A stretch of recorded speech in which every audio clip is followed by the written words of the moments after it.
হচ্ছে হযরত ইমাম মেহেদী আলাইহিস সালামের আগমন। ইমাম মেহেদী এটি একটি আরবি শব্দ, এর বাংলা অর্থ হচ্ছে পথ প্রদর্শক। হযরত ইমাম মেহেদী আলাইহিস সালাম ও হযরত ফাতিমা জোহরা রাদিয়াল্লাহু আনহুর বংশধর হবেন।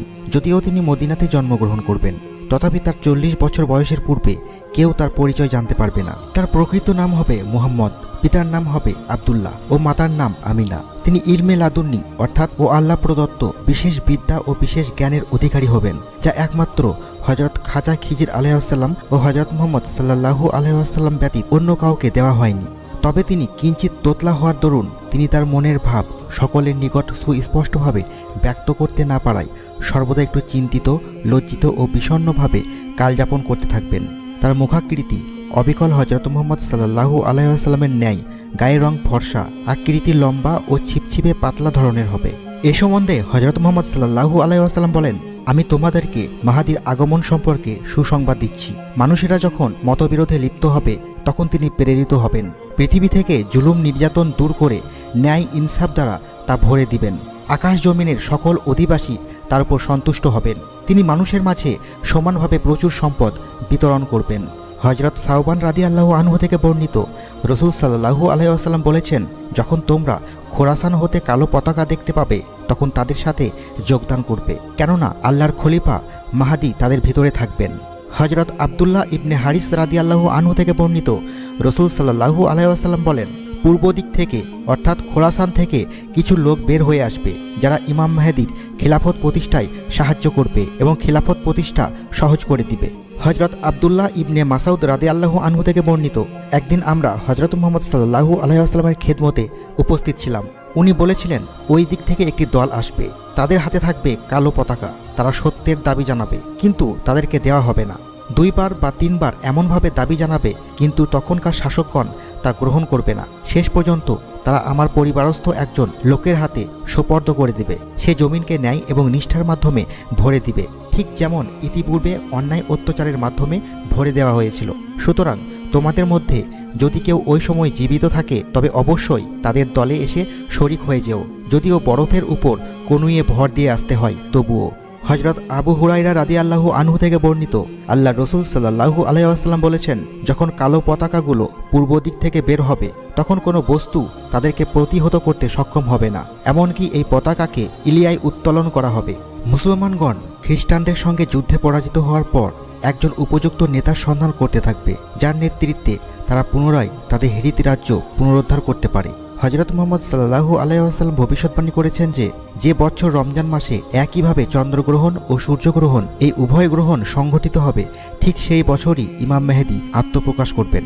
ইতিমধ্যে 1 বছর রমজান মাসে ঠিক উভয় গ্রহণ সংঘটিত হলেই মুসলমানগণ হযরত ইমাম মেহেদীর খোঁজ করতে থাকবে। এই সুযোগে কিছু ভণ্ড নিজেকে ইমাম মেহেদী বলে দাবি করবে, কিন্তু যিনি প্রকৃত ইমাম মেহেদী তার উপরে লোকে খেলাফতের বিরাট দায়িত্ব চাপিয়ে দেবে।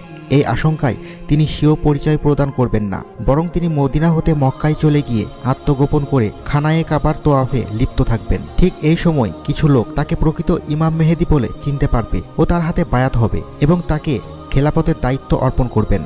হযরত ইমাম মেহেদীর খেলাফতের দায়িত্ব গ্রহণ করার সংবাদ প্রচারিত হওয়ার সঙ্গে সঙ্গে মদিনার সমস্ত সৈন্য সামন্ত ও স্থানীয় লোকজন মক্কায় তার নিকটে চলে আসবে এবং মক্কার অগণিত লোক তার নিকটে বায়াত হবে ও তার সৈন্যদলে ভর্তি হবে। শাম, ইরাক ও ইয়েমেনের অগণিত আউলিয়া ও আবদালগণ তার পতাকা তলে সমাবেত হবেন।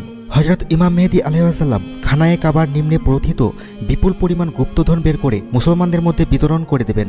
এই সংবাদ দুনিয়ার বিভিন্ন দেশে প্রচারিত হওয়ার সঙ্গে সঙ্গে খোরাসান নিবাসী মনসুরা নামক এক ব্যক্তি একটা বিরাট সৈন্যবাহিনী নিয়ে ইমাম মেহেদী সাহায্যে এগিয়ে আসবেন। তিনি খোরাসান হতে মক্কা পর্যন্ত আগমনের পথে বহু বেদিন দলের সঙ্গে কতিপয় খণ্ডযুদ্ধ করবেন ও তাদেরকে পরাজিত করে মক্কায় এসে ইমাম মেহেদীর পতাকা তলে সমাবেত হবেন। তারপর পূর্বোক্ত আবু সুফিয়ানদের বংশধর এবং মুসলমানদের পরম শত্রু লোকটি হযরত ইমাম মেহেদীর বিরুদ্ধে একটি বিরাট সৈন্যবাহিনী প্রেরণ করবেন। এই সেনাবাহিনী মক্কা ও মদিনার মধ্যবর্তী একটা উন্মুক্ত প্রান্তরে পাহাড়ের কোলে ঘেঁষে ছাউনি ফেলে বিশ্রাম করাকালে সবাই মৃত্তিকা গর্ভে প্রথিত হয়ে যাবে। ওদিকে মুসলিম সেনা দলের সংঘবদ্ধ হওয়ার সংবাদ পেয়ে খ্রিস্টানগণ পৃথিবীর বিভিন্ন দেশ হতে সৈন্য জোগাড় করে বিরাট সেনাবাহিনী গঠন করে মুসলমানদের বিরুদ্ধে জয়লাভ করার উদ্দেশ্যে সিরিয়ায় সমাবেত হবে। তাদের সেনা দলে সর্বমোট 70টি পতাকা থাকবে এবং প্রত্যেক পতাকার অধীন 12,000 করে সৈন্য থাকবে। হযরত ইমাম মেহেদীর নেতৃত্বে মুসলিম সেনাদল দামেস্কের নিকট পৌঁছলে খ্রিস্টানদের সহিত তাদের একটা খণ্ডযুদ্ধ হবে। এই সময় মুসলিম সেনাদল 3 দলে বিভক্ত হয়ে একদল খ্রিস্টানদের ভয়ে রণক্ষেত্র পরিত্যাগ করে পালিয়ে যাবে, একদল বিপুল বিক্রমে যুদ্ধ করে শহীদ হবে এবং অপর একদল আল্লাহর অসীম রহমতে জয়লাভ করবে। তারপর ইমাম মেহেদী তার সৈন্যদল নিয়ে আবার খ্রিস্টানদের মোকাবিলা করতে অগ্রসর হবেন। মুসলিম সেনাদল সিরিয়া পৌঁছালে খ্রিস্টানদের সঙ্গে তাদের ভীষণ যুদ্ধ বেঁধে যাবে। প্রথম দিন মুসলিম সেনাদের একদল শপথ গ্রহণ করবে যে আমরা জয়লাভ অথবা শাহাদাত বরণ ব্যতীত যুদ্ধক্ষেত্র পরিত্যাগ করব না। অতঃপর প্রথম দিনের যুদ্ধে ওই দলের অধিকাংশ সৈন্য শহীদ হবে এবং ইমাম মেহেদী সামান্য কিছু সৈন্য নিয়ে শিবিরে ফিরবেন। দ্বিতীয় দিনে আর একদল মুসলিম সেনা পূর্বদিনের মতো শপথ করে অবতীর্ণ হবে এবং সেদিন অধিকাংশ সৈন্য শহীদ হওয়ার পর ইমাম মেহেদী সামান্য কিছু সৈন্য নিয়ে শিবিরে ফিরে আসবেন। তৃতীয় দিনেও মুসলিম সেনাগণের অধিকাংশ সামান্য কিছু সৈন্য শিবিরে প্রত্যাবর্তন করবে। চতুর্থ দিনে হযরত ইমাম মেহেদী অতি অল্প সংখ্যক সৈন্য নিয়েই যুদ্ধে অবতীর্ণ হবেন, কিন্তু আল্লাহর অসীম রহমতে সেদিনের যুদ্ধে অগণিত খ্রিস্টান নিহত হবে এবং যারা বেঁচে থাকবে তারাও রণক্ষেত্র হতে দ্রুত পলায়ন করবে। হযরত ইমাম মেহেদী বিজয়ী সৈন্যদেরকে নিয়ে মহা উল্লাসে তকবীর ধ্বনি করতে করতে নগরে প্রবেশ করবেন এবং বিজয়ী সৈন্যদিগকে বিশেষভাবে পুরস্কৃত করবেন। এই ভীষণ রক্তক্ষয়ী যুদ্ধে খ্রিস্টানদের অন্তর থেকে রাজ্য জয়ের আশা চিরতরে বিলুপ্ত হবে। পক্ষান্তরে মুসলমানগণ জয়লাভ করেও খুশি হতে পারবে না, যেহেতু এই যুদ্ধে প্রত্যেক বংশের শতকরা 99 জন শহীদ হবে ও একজন মাত্র জীবিত থাকবে। তারপর ইমাম মেহেদী রাজ্যের শৃঙ্খলা বিধান, শান্তি স্থাপন ও সুষ্ঠুভাবে রাজ্য পরিচালনার দিকে মনোনিবেশ করবেন। তারপর তিনি আর একজন সৈন্য নিয়ে কনস্টান্টিনোপল জয় করার উদ্দেশ্যে রওনা হবেন। তিনি রোম সাম্রাজ্যের সীমান্তে পৌঁছে বনু ইসহাক গোত্রের 70,000 বীর সেনানীকে নৌকাপথে ইস্তানবুল প্রেরণ করবেন। উক্ত সেনাদল শহরের প্রাচীরের নিকট পৌঁছে আল্লাহু আকবার ধ্বনি করার সঙ্গে সঙ্গে প্রাচীর ভেঙে চুরমার হয়ে যাবে। তারা শহরের ভিতরে প্রবেশ করে বেদিন, অসৎ ও অবাধ্য লোকদিগকে হত্যা করে ও কিছু সংখ্যক বেদিনকে ইসলামে দীক্ষিত করে রাজ্যের শৃঙ্খলা বিধান করবেন। হযরত ইমাম মেহেদীর আবির্ভাবের পর হতে এই সময় পর্যন্ত 7 বছর অতীত হবে। এই সময় একটা সংবাদ প্রচারিত হবে যে দাজ্জালের আবির্ভাব হয়েছে এবং তারা মুসলমানদের উপরে ভীষণ অত্যাচার করছে। হযরত ইমাম মেহেদী এই সংবাদ শুনেই ঘটনার সত্যতা যাচাইয়ের জন্য 5 জন অথবা 9 জন অশ্বারোহী নেতা প্রেরণ করবেন। উক্ত 5 জন অথবা 9 জন লোক সম্বন্ধে হযরত মুহাম্মদ সাল্লাল্লাহু আলাইহি ওয়াসাল্লাম ভবিষ্যৎবাণী করেছেন যে আমি তাদের নাম, পিতামাতার নাম, গোত্রের নাম সবকিছুই জানি, এমনকি তাদের ঘোড়ার রং কি হবে সেটাও জানি। তারা তৎকালীন লোকেদের মধ্যে সর্বাপেক্ষা জ্ঞানী ও গুণবান হবে। উক্ত দল দেশের সর্বত্র অশ্বারোহে ভ্রমণ করে জানতে পারবেন যে এগুলো সম্পূর্ণ মিথ্যা, কোনো দাজ্জাল বের হয়নি। তখন ইমাম মেহেদী সঠিক সংবাদ শুনেই অনেকটা নিশ্চিত হবে। এর আরও কিছুদিন পরেই সত্যই দাজ্জালের আবির্ভাব হবে। দাজ্জালের সেনাবাহিনী যখন মুসলমানদের ওপর অকথ্য অত্যাচার করতে থাকবে, সে সময় হযরত ইমাম মেহেদী দামেস্কে অবস্থান করবেন।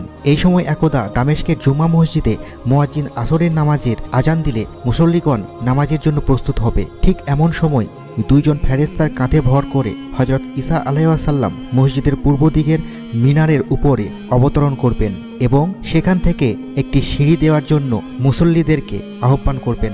মুসল্লিগণ সিঁড়ি দিলে তিনি নিচে নেমে এসে হযরত ইমাম মেহেদীর সাথে মুসাফাহা করবেন। তারপর ইমাম মেহেদীর ইমামতিতে হযরত ঈসা আলাইহিস সালাম ও অন্যান্য মুসল্লিগণ আসরের নামাজ পড়বেন। হযরত ঈসা আলাইহিস সালাম ও ইমাম মেহেদীর সমাবেত প্রচেষ্টায় দাজ্জালের অত্যাচার বন্ধ হবে। এর কিছুকাল পরে 49 বছর বয়সে ইমাম মেহেদী আলাইহিস সালাম ইন্তেকাল করবেন ও হযরত ঈসা আলাইহিস সালাম রাজ্য পরিচালনা করতে থাকবেন। তো বন্ধুরা, আপনারা যদি ইমাম মেহেদী সম্পর্কে যদি কিছু জেনে থাকেন অথবা আপনাদের যদি ব্যক্তিগত মতামত থাকে তাহলে অবশ্যই কমেন্ট করতে ভুলবেন না, কেননা ইমাম মেহেদী সম্পর্কে বিস্তারিতভাবে বলে শেষ করা যাবে না। হযরত মুহাম্মদ সাল্লাল্লাহু আলাইহি ওয়াসাল্লাম কিয়ামতে যেসব ছোট আলামতগুলোর ভবিষ্যৎবাণী করে দিয়েছিলেন সেগুলো 98% পূরণ হয়ে গেছে। এবার শুধু অপেক্ষা হযরত ইমাম মেহেদী আলাইহিস সালামের আগমন। তবে আমি ব্যক্তিগতভাবে অনুমান করছি 15 থেকে 20 বছরের মধ্যে হযরত ইমাম মেহেদীর আবির্ভাব হতে পারে। তবে আল্লাহই ভালো জানেন। আপনাদের কি মনে হয় অবশ্যই কমেন্টে জানান। তাহলে আজ এ পর্যন্তই। আপনারা ভালো থাকবেন, সুস্থ থাকবেন। আল্লাহ হাফেজ।